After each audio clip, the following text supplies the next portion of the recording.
Bismillahirrahmanirrahim. Respected teachers and dear students, Assalamu alaikum. I am Waqas Ahmed. Today we will discuss about mathematics grade 1.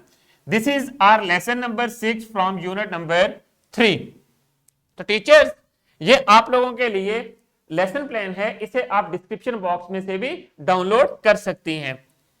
Students, आज का हमारा जो SLO है वो ये है, compare the masses of two or more objects using the term heavy, heavier and heaviest.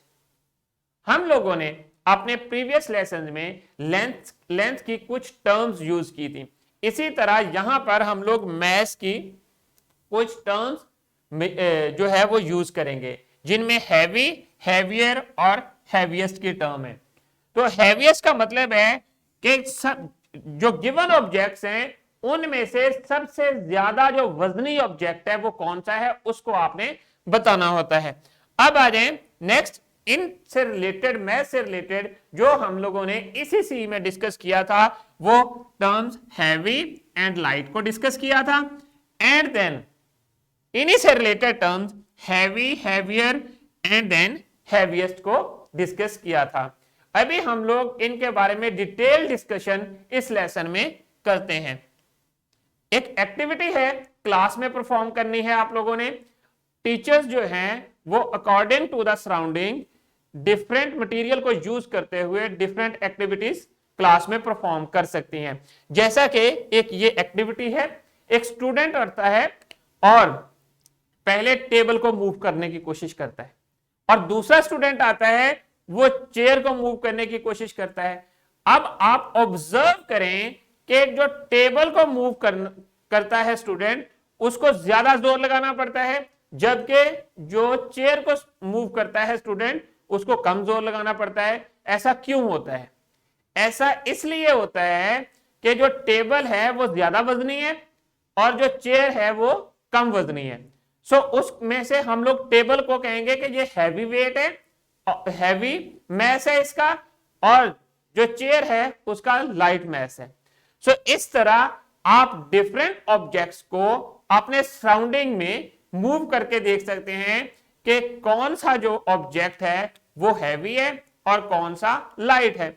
इसी तरह आप में से 2 स्टूडेंट्स अपना मैथ्स जो है वो नोटबुक के ऊपर राइट करें और देखें कि दोनों में से किसका मैथ्स ज्यादा है।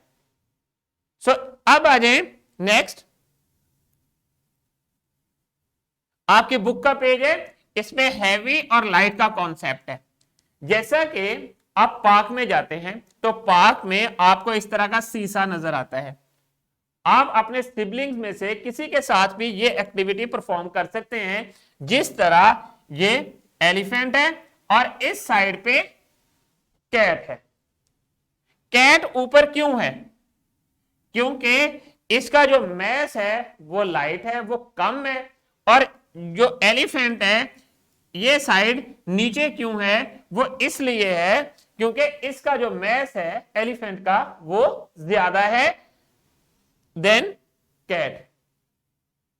कैट से इसका मैस ज्यादा है। इसी तरह जब आप अपने सिबलिंग के साथ ये एक्टिविटी परफॉर्म करते हैं पार्क के अंदर, तो जिसका मैस ज्यादा होगा वो साइड नीचे की तरफ आएगी, एंड देन जिसका मैस लेस होगा वो ऊपर की तरफ चली जाएगी। तो अब आ जाए नेक्स्ट, इन चीजों को कंपेयर करें। ये जो फ्रूट्स पड़े हुए हैं, एक हमारे पास छोटा है और इससे थोड़ा सा बड़ा एक दूसरा फ्रूट है, और तीसरा जो है वो सबसे बड़ा है। जो सबसे बड़ा है उसके लिए हम लोग एक टर्म यूज करते हैं जो कि हैवीएस्ट की है। ये चीज आपने याद रखनी है। जब भी आप हैवी और लाइट की बात करते हैं तो उसमें कंपेयर करते हैं 2 थिंग्स को। 3 और मोर थिंग्स के लिए सिर्फ आप एक टर्म को देखते हैं जो कि सबसे ज्यादा होती है।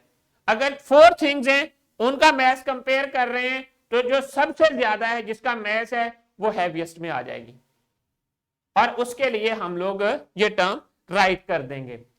अब आ जाए next,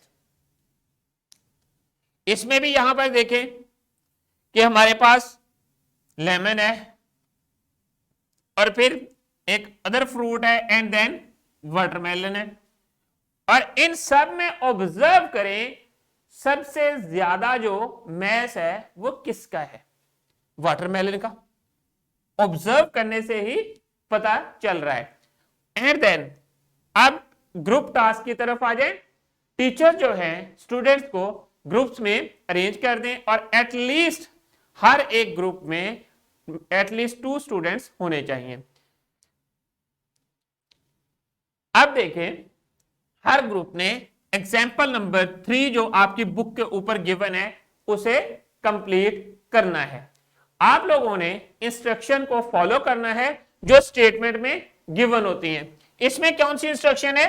identify the heaviest object and right in the given space. Instruction क्या है कि आपने दोनों पार्ट्स में ऑब्जर्व करना है ऑब्जेक्ट्स को जो गिवन है और उनमें से जो हैवीएस्ट है उसके नीचे जो स्पेस गिवन है उसको राइट कर देना है, बाकी स्पेसेस को एज इट इज छोड़ देना है। अब यहां पर हैवीएस्ट पार्ट ए में मुझे ये लग रहा है, तो मैं क्या करूंगा यहां पर वर्ड हैवीएस्ट राइट कर दूंगा। सिमिलरली आप लोगों ने पार्ट बी कंप्लीट करना है और किसी स्टूडेंट को अपने पार्टिकुलर ग्रुप में समझ नहीं आ रही तो वो अपने साथ वाले साथी से डिस्कस कर ले कि इनको कैसे करना है। अगर ग्रुप में किसी भी स्टूडेंट को नहीं समझ आ रही तो फिर अपने टीचर से डिस्कस करें क्लास में या फिर ये वीडियो देख लें जैसा कि मैंने अभी आपको बताया है। और फिर आपने अपनी जो शीट है या बुक के ऊपर एग्जाम्पल के साथ नाम लिखें ग्रुप का और अपने टीचर को चेक करवाएं। तो अब आ जाएं इंडिविजुअल टास्क की तरफ। इंडिविजुअल टास्क में हर स्टूडेंट ने इंडिविजुअली ये टास्क शीट कंप्लीट करनी है। एग्जाम्पल नंबर 2 है। एग्जाम्पल नंबर 2 में क्या देखना है? 2 ऑब्जेक्ट्स गिवन है हर बॉक्स में और उनको आपने ऑब्जर्व करना है। ऑब्जर्व करने के बाद आपने बताना है कि किसका मैस ज्यादा है और किसका कम है। जिसका मैस ज्यादा होगा उसके लिए हम लोग टर्म हैवी यूज करते हैं और जिसका मैस कम होता है उसके लिए हम लोग लाइट यूज करते हैं। आपने क्या करना है, हर स्टूडेंट ने जो पार्टिकुलर ऑब्जेक्ट बॉक्स है उसके अंदर ऑब्जेक्ट्स को मेजर करें, ऑब्जर्व करें। ऑब्जर्व करने के बाद जो स्पेस गिवन है वहां पर हैवी या लाइट राइट कर दें। जैसा कि पार्ट ए में है, बैग जो है बैग के साथ हैवी राइट किया हुआ है और पेंसिल जो है पेंसिल के साथ लाइट राइट किया हुआ है, क्योंकि पेंसिल का मैस जो है वो कम है और बैग का मैस जो है वो ज्यादा है। इसी तरह जब आप पार्ट बी की तरफ आते हैं तो आपके पास लॉक है। लॉक का जो मैस है वो हैवी है और की जो है उसका मैस जो है वो लाइट है, उसका मैस कम है। सो हम लोग क्या करेंगे, light and then heavy. Similarly part C और डी आपने कंप्लीट कर लेना है। एंड देन अब आ जाएं रैप अप की तरफ। आज के लेसन में हम लोगों ने क्या चीजें डिस्कस की। हमारा जो आज का एसएलओ था वो ये था, we have learn the term heavy and light by the help of 2 pictures and then compare masses of different objects. इनको हम लोगों ने कंपेयर करना और फिर उनमें से चूज किया कि कौन सा हैवीएस्ट है। अब आ जाए होमवर्क की तरफ। होमवर्क में आप लोगों ने क्या करना है, ये एक होम एक्टिविटी है आपकी बुक के ऊपर है, इसको आपने कंप्लीट करना है। Compare your math book and your bag, which one is heavier. आप ऑब्जर्व करें, कंपेयर करें, एक हाथ पे अपना बैग रख लें और दूसरे हाथ पे मैथ की बुक रख लें। आपको फील होगा जिस साइड पे, जिस हैंड के ऊपर आपका बैग है वो वजनी है और वो हाथ जो है आपका जल्दी थक जाएगा। और इस तरह जो है जिस हाथ में बैग है वो हैवी है हैवी होगा और जिसमें बुक है वो लाइट कहलाएगा। ये चीज आपने ऑब्जर्व करनी है और बताना है विच वन इज हैवियर। अब आ जाए एक्स्ट्रा वर्कशीट की तरफ। ये शीट भी आपने कंप्लीट करनी है और कंप्लीट करने के बाद अपने टीचर को सबमिट कर देनी है। जस्ट आपने राइट करना है, गिवन ऑब्जेक्ट्स को ऑब्जर्व करना है और बताना है इनमें से कौन सा हैवी है। यहां पर ये हैवी है, सिमिलरली ये लाइट है। इसी तरह बाकी चीजों को, बाकी पार्ट्स को ऑब्जर्व करें और इस वर्कशीट को कंप्लीट करने के बाद अपनी टीचर को सबमिट कर दें। स्टूडेंट्स अब आ जाए डिस्क्रिप्शन बॉक्स की तरफ। डिस्क्रिप्शन बॉक्स में आप लोगों के लिए lesson plans, extra activities and power point presentations available हैं। तो students thank you very much. I hope कि आप लोगों को आज के लेसन की समझ आ गई होगी। इंशाल्लाह we will see in our next lesson. अल्लाह हाफिज।